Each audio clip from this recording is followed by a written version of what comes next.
welcome to D-ConneX TV. I'm Donzale Powell with D-ConneX LLC, and today I am super excited. We're actually doing an exclusive interview with Dr. Rubin Cockrell, and we are just going to chat it up today, and hopefully you will get a lot of impactful information. We're just going to dive right on in. So, Rubin, if you can, just give me a little bit of background. I want to know, who is Rubin Cockrell? What are some of the influencers, the milestones, the lessons learned? What has got you to this point right now? Awesome, awesome. First of all, I want to thank you for allowing me the opportunity to come here on your show. This is a big honor and a privilege, and glad to see your growth and progression as we've worked over the course of the years. Who am I? That's a very good question. You know, it depends upon the day. You know, I'm not one-dimensional in at all. For me, it's a combination of a father, a husband, educator, entrepreneur, philanthropist, a change agent, global change agent, I consider myself. And just a variety of different key characters where you have to rotate and be able to pivot and shift at any given point in time. For me, originally from Cleveland, Ohio, you know, born and raised, and was a pretty good athlete and pretty good in academics. Was involved with a lot of activities, but I made some wrong choices growing up. And so I was involved with major drug trafficking when I was a youth. And I got to a certain point where I made 7 figures. By the time I was 18, I cashed out. And I wound up not going to school on a scholarship for football and academics, but I had my career together. I was on Johnny Cochran's national mock trial team and literally had the best of both worlds. And so wound up going to Fisk University at the time.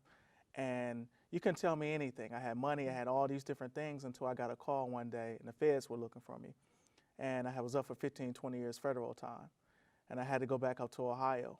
And at that time in my life, that experience could have been a stepping stone or a stumbling block. That experience wound up being a stepping stone. I got my act together and some people saw something within me I didn't see within myself. And that was a turning pivotal point for me, stepping stone. So I got my act together, I was able to go back to school, and if I got any other trouble, I was going to do the full time. And so that experience was when I was at 20, and by the time I was 26, I had 4 degrees, was dean of a college, traveling the world. So I tell people I relate from the street to the elite, the classroom to the boardroom, and I'm a firm believer that through those experiences, that stepping stones are nothing more than setups to be able to come back and be able to progress and move forward. And within that experience I wouldn't change anything about it. That experience has really afforded me the opportunity to travel over 45 countries around the world doing training, advising. Very blessed and fortunate to be the author of 10 books out, coming out, and have done training and worked in reentry sectors, business sectors, all around the globe. Worked in 2 different presidential campaigns in terms of dealing with business development, criminal justice, and other areas. And so really been blessed and fortunate to what I call not stand with the status quo. I don't believe in operating amongst the status quo. And a lot of times that means standing by yourself. Absolutely. When 100 people are going right, a lot of situations I have to go left. And I understand that. That's just a part of my life call. So that's just a little bit, give you the sizzle without the steak of me. Okay, well, a few questions. Yes. So, Cleveland, Ohio. Yes. What? Nothing is given. Everything is earned, as LeBron James says. Really? That's very true. Okay, Yeah. okay. Now, as far as when you were participating in the drug market and things like that, how did you navigate that? How were you able to you were still in school? Yes. Maintain school and have that issue, and then how do you feel like that? To me, I feel like that can be very impactful for some of the youth now when they're able to say, he chose a different route. He made a mistake, but then he was able to navigate away from that and make sure that he started excelling and still be able to do well, even though it wasn't in that arena. Right, that's a very good question. For me, it was the ability to compartmentalize. I had a very good structure, a good family. Nothing was perfect, but family structure earlier on. And so what happens is, a lot of times we're just like a Band-Aid. And when you think of a Band-Aid, 2 things happen. You stretch. It's either that Band-Aid is going to pop back in, or it's going to go ahead and turn it loose. And so having that structure that I stretched myself so far, I pop back in. one of the things for me was really understanding the ability to compartmentalize earlier on and have the best of both worlds, because we're playing sports and athletics, but I went to all-male college private Catholic high school, and so I compartmentalized both activities to the point of understanding the ability to manage and motivate people and the ability to understand systems. You know, my first experience as far as entrepreneurship was in elementary school selling turkey sandwiches that I didn't like to other students.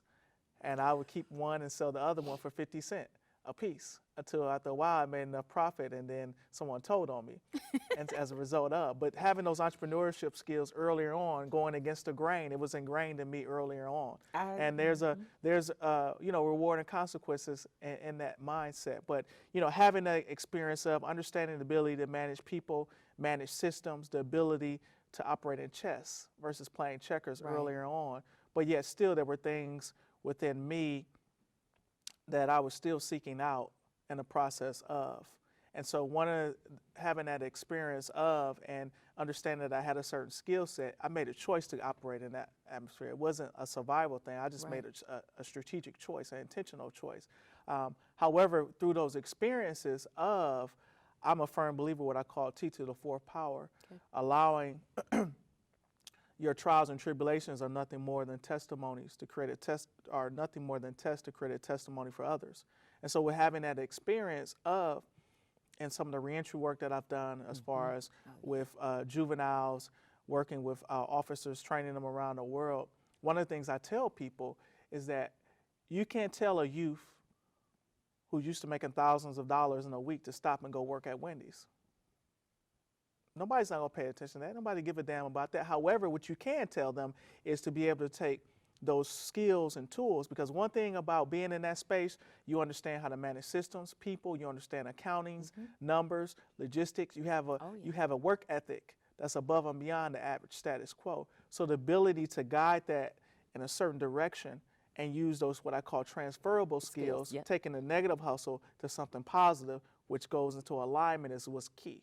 And the ability to have that environment and space and to use that in areas of workforce development or real estate or other areas, those things are key. And so the ability to be able to challenge our youth from talk with them versus talk at them is key. And what our youth are looking for is a level of transparency. So many folks in our society, I see it from a religious sector to an educational government sector, we think our stuff don't stink at times. We forget about some of the challenges and mistakes we had as youth, but we talk at them versus talk with them. And a lot of times they're looking for us to be transparent and then be able to go ahead and be able to provide information to them and not only talk to them, but actually show them a way. That's what our youth are looking for. And that's why you're seeing, as people call rebellion, because they're bucking traditions. And I agree. Just because you did this same thing for 20, 30, 40 years doesn't mean necessarily it was right. Why did you do it? Well, my great-grandparents did, my grandmother did, but does that mean that it's correct for today's times? I completely agree. In fact, I've been having several conversations with people about how they need to see it. They need to, in fact, they can see it nationally, but sometimes they need that local person that is here to say, you know what, I can do it. And it's so funny that you referred to selling turkey sandwiches. I think I was selling those green suckers back when in grade school. And I think about things that happened back then, skills that I had. I remember being the little girl. I always had the photo album. I always had the little snap camera. And photography is one of the things that I do today. So seeing how those little things can inspire us and end up playing a pivotal part of our lives down the road. I do want to circle back around to tell me a little bit more about how did you feel? What was that call like when you found out, okay, the feds are they're looking at me. This is some serious stuff that I have on my plate right now. What was that feeling like in that moment?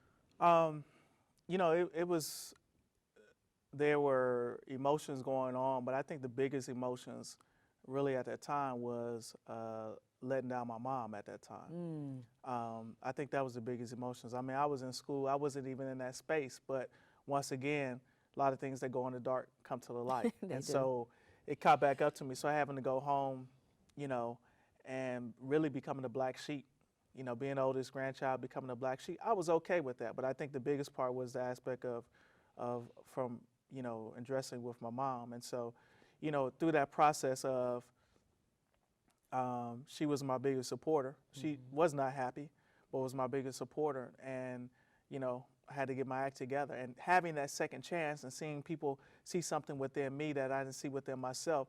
As a black man in our society, we don't get second chances. That was during the time frame of the 3 strikes and you're out rule and different things that were going on. So having that second chance, I knew right then and there that a part of my role and responsibility, if I was able to get out of this situation, was to go ahead and be able to give back through the educational sector as well as different business involvements I had. I knew that was not an option, it was a necessity. And so that's something I try to incorporate in all my activities in different business spaces currently now. And so that was, for me, that was it. And knowing that if I had a second chance, that I wasn't worried about the naysayers, I wasn't worried about the haters. It's an expression say, I'd rather see a sermon than hear a sermon, and they were going to see that sermon, give them that second pivot and shift in life. And, I never looked back. And one of the things I'm proud of is that no matter if it's been, working at the White House to different speaking events to working around the globe, typically I always start off or end with my story. I don't care what audience I have, because at the end of the day, I'm not at that point of where I am. However, using that experience, you never know whose lives that you touch. And I've been able to work with a lot of people around the globe. You just never know whose lives you're going to impact, because at the end of the day, there's a difference in investing time in people versus spending time with people. When you spend time with people, I might like you today, but may not like you tomorrow. So it's optional. But when you invest time in people, you're intentionally investing in them. You're looking for an ROI on that return because you're intentionally investing and pouring into people. And so for me, that is something really being passionate about, which has opened different doors in different business environments for me, just having those mantras. And so anytime for me, what I call E to the third power, had the opportunity to help educate, enrich, and enhance people's lives and help them achieve their goals, I naturally hit my own goals, which falls under servant leadership. But there's a price to pay with it all. And at the end of the day, you talk about martyrs. Martyrs are individuals who are celebrated after they die, but you can be a living martyr too and have a target on your back in different directions. And so the movement, the progression, the different involvements have to be much bigger than one person. That's what's key. I agree. I love that you said that you always share your story. That's one of the things that I think is important. And I've got this hashtag he saved me to share my story, because a lot of people know I was a teen mom. Right. And it's one of those things, you know what, we all mess up. You might have done one thing, Correct. I did another, someone else did something else. And so you can't really, people like to try to rank them. Oh, well, Right. I wasn't as bad. Right. It doesn't matter. You still did something wrong. And so Right. just pushing through those things to say, you know what, we're going to do better. And, I'm not ashamed to be able to kind of share that with people. So I guess if you can expound on your professional career that's happened over this past decade. I know you mentioned the White House and several different speaking engagements and things like that. Just give us an idea of what it is that you do. Yeah, so this is another question, depends on the day. So educational and business space are the two areas. So I've been in higher ed and educational space for the last 17 years. Okay. As far as teaching and business education as well as leadership environments on the collegiate realm, several universities. I've also worked on the K-12, setting up mentoring programs, working with drug court and a variety of key areas in that space. So that's K-12 higher ed. I've also authored 10 books, have 8 children's books, and I have 2 adult books, with one getting ready to come out, which I'll talk further about, I'm excited about. So having that opportunity to be able to work from early on, little kids up to adults. And I want to talk about the book piece. Part of the reason of wanting to really get involved with the children's books, because a lot of bolder issues I saw in the reentry sector, working with adults and other spaces, they start off as bolder issues, but early on it's pebble issues dealing with character education. Yes. And what happens is in our society, when you don't address those pebble issues, those pebbles turn into rocks. Those rocks turn into stones. Those stones turn into boulders that limit our growth and succession and being able to progress and move forward. So to be able to be a part of the solution versus always complaining about the problems earlier on, and that early childhood education is key. a part of writing those children's books, co-writing those children's books. And so do that. I have a company called, one of my companies is called Positive Image and Associates, and we do training, strategic advising, consulting for different businesses, not-for-profits, government entities, locally, regionally, internationally. I created a curriculum called Tools for Intentional Excellence for 21st Century Leaders. And it is a combination of face-to-face, online, and hybrid courses from leadership to why should anyone be led by you, to strategic planning, to dealing with diversity and inclusion, a variety of different courses that we implement for different organizations, reentry sector, public sector, governmental sector, which has also opened up the doors in terms of being invested in several other entities that deal with AI, deal with data analytics, big data analytics, prescriptive, predictive analytics, and that space, to involved in the cigar business, to being involved as far as some events that we had together, being involved with events, to other investments I look at being involved in. And so for me, I look at the standpoint of that you have to have multiple streams of revenue or be working towards that. And those things happen at different tiers, depends upon your space. And so it's key to be a subject matter expert in one or two things. However, the ability to know a little bit about a lot of different things going on and align yourself with the right team where you may get things to the 5-yard line and then you can do that pitch.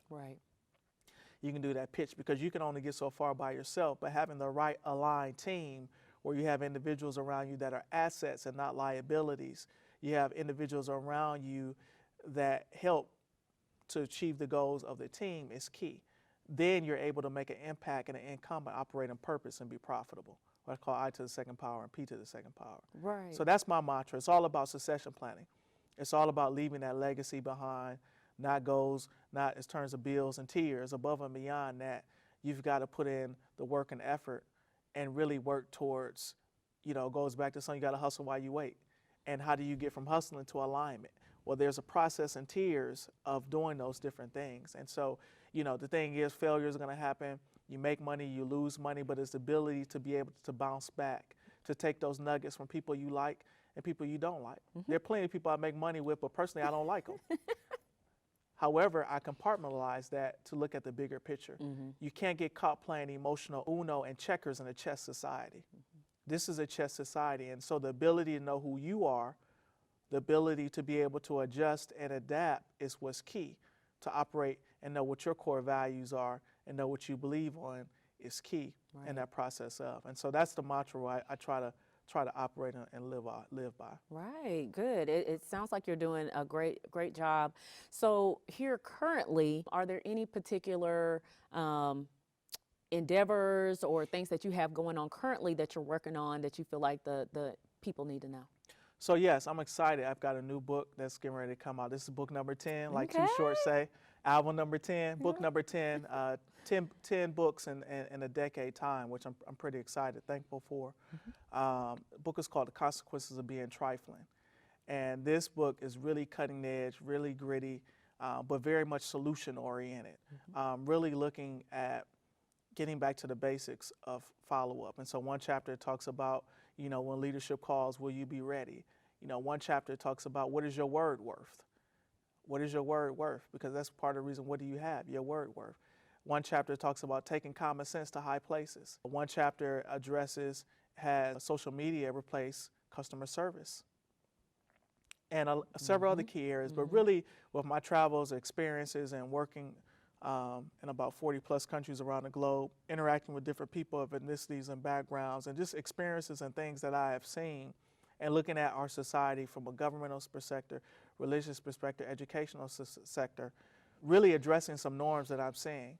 And typically people understanding what the word trifling means and really looking at it, because people have a lot of stereotypes what the word trifling mean, because it can mean one sector in terms of people look at it as far as folks who are disadvantaged saying certain things, but guess what? You can wear a suit and tie, be just as trifling, because you have to understand what the definition means. And so being able to look at certain key pieces from people speaking a tongue, but not speaking to people. So even from just some of those chapters that you just named, the one that I guess resonates with me the most immediately is the whole, I guess the what is your word worth? Yes. To me, that is so important. I guess it's one of my values that if I say, in fact, I will hesitate on saying that I'm going to do something until I make sure that I feel confident I'm going to be able to do it. You know, is this really something that I want to commit to? And it could be the smallest thing, but I feel like I need to make sure before I say yes, Right. I am gonna do it. I don't care how tired I am. If I'm laying in bed, it's raining, it's snowing. If I feel like the vehicle can make it there, I'm gonna get up. And if I've told you I'm gonna be there, I'm gonna be there. And that's what I want when people see me, similar to how you're saying. It's like, how do you make those adjustments? How do you stick to what you say that you're gonna do? And I feel like, I'm sure that this book, I can't wait to read it myself, because these are things that sometimes people get so passive and complacent with, and don't hold themselves to that expectation. But you have to have that internally. Like, you need to set that for yourself to say, you know what? I need to be professional. I need to try to do the best that I can. Everything may not be perfect, but still making those efforts to try to do those things. So I love that. And it's key of really understanding of over-promising and under-delivering. And a lot of times we'll get involved with 10 activities and give them 10% when it may be meant to do 2 or 3 activities very well for that phase of season, which then pivots and shifts to what those next areas are. And a lot of times of skating from an accountability word, and then when people call you to the spot, we take it offensive. Oh, well, I just can get a chance to get back to you email-wise. No, we talked about it. What's the follow-up? Or, like I said, not setting unrealistic expectations with people. For me, in a lot of situations, I find out where people will have a hard time of you doing what you say you're going to do. You asked me to follow up, I followed up. And a lot of times people won't follow up because they have anything to say. So one of the things when you have people come back and forth with you, oh, I'm looking at doing this, doing that. Okay, I tell you what, send me an email. Send me an overview so I can read it. And that cuts down a lot of things going from the idea to putting it down on paper. How do you go from vision to execution? There's a process to that. Or even someone's having something and they say it's going to start at X time. I'm there at X time because that's I feel like this is when it's starting and I need to be there. And then they're not there. It's like, well, how does that happen? You know, I need you to be there. You got to shadow stereotypes and know about different events. There are different events that things happen and, you know, different times wise, but it's about shattering stereotypes. There are stereotypes that are out there, so you might as well shatter them. You know what they are. Oh, yeah. So shatter the stereotypes versus feed into it. Yeah, I love it. So tell me, what makes Rubin happy? Like, what is most important to you at this stage of life? What's most important to me is peace and happiness with my wife and my little daughter. That's what makes me happy. That's like, for me, that is a comfort zone, safe place to have fun and enjoy with them. And you learn more about yourself, you know, over this period of time of, you know, being a husband and then having a daughter, a young daughter, seeing so much of yourself and seeing them. And it has its challenges like anything else, but really having that time with them to just kind of unwind, just be Rubin, not Dr. Cockrell, but just be Rubin. And take all the titles off and just be a husband and be the father. So having fun in that space, that's like a happy place to be able to do that and travel with them sometime and just have fun or laugh or joke or laugh with them or they laugh at me and just have that fun. Like that's the happy place. Of course, other things, but that's the main thing at this stage of life, which leads to, we talk about succession planning. So I know that this is your first baby now. About how old is she now? She is 13 months. Wow, time is flying. Yeah, it is. We'll be 14 months next week. Yeah. So I know that you were heavily also involved in the, before she actually had the baby. Yes. Could you talk about that a little bit? Yeah, so it's really in terms of, particularly for fathers, being proactive versus being reactive. Yes. And planting those seeds, not when the kid comes out, but planting those seeds earlier on. And so for me, I made an intentional point in terms of reading to my daughter when she was in the womb with my wife, read to her, tried to read to her on a weekly basis. We would play white noise music, just calming spirit, and then so she could get accustomed to my voice. Touch on her, rub the stomach, rub on her side, and just do certain things along that line so that she get used to my voice and just being proactive. You know, readers are leaders.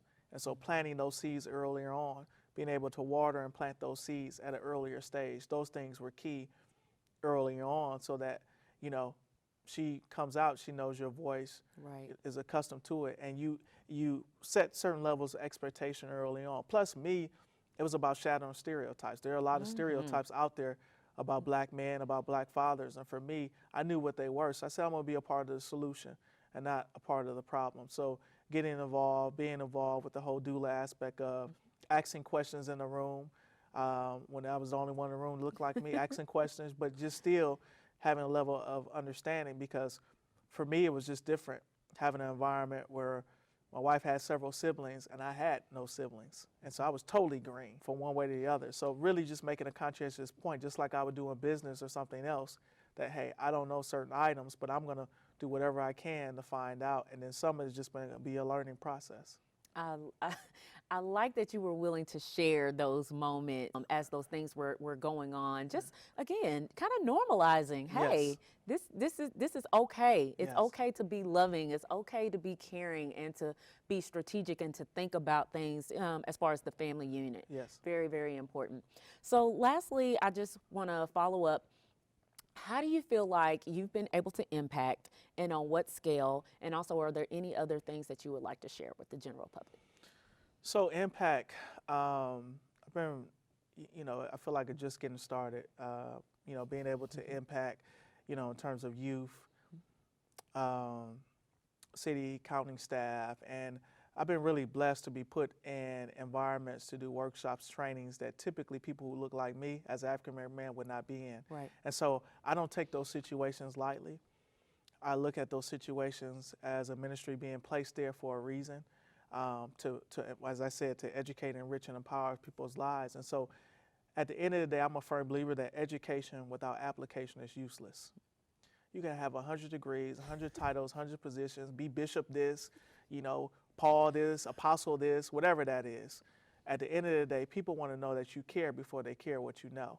And at the end of the day, people want to know, how do I take information that you share and be able to apply it to my life as well as the life of others? Because if you're not able to do that, then you waste your time as well as you waste other individuals' time. And so, you know, it's been rewarding to have students call who I taught early on and, you know, collegiate realm, other things, and reach out, and now they're in positions and ask you to come speak, and, you know, just a variety of different things. Like, those are experiences you can't put a price tag on. Right. Or see kids who were maybe locked up or in the reentry sector and now see them doing well, and just hearing that. But then also, you know, having challenges where, you know, you've worked with certain individuals and you don't touch them. You touch them to a certain extent, but you feel like you didn't get far enough. And so having those humbling moments is key, you know, as far as impacting people's lives.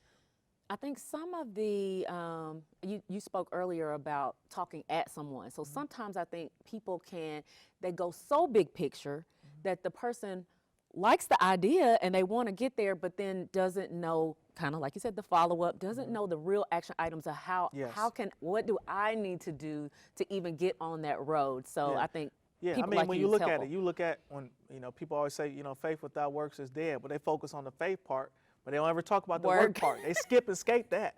You can faith and speak in tongue and snot and everything else, but when Monday comes, what are my next steps? Right. And so it's got to be a balance in having the action plan together, having mentors, having accountability partners in place that you can follow up to look at what are my strengths, my weaknesses, my opportunities, my threats that are in those key areas are key.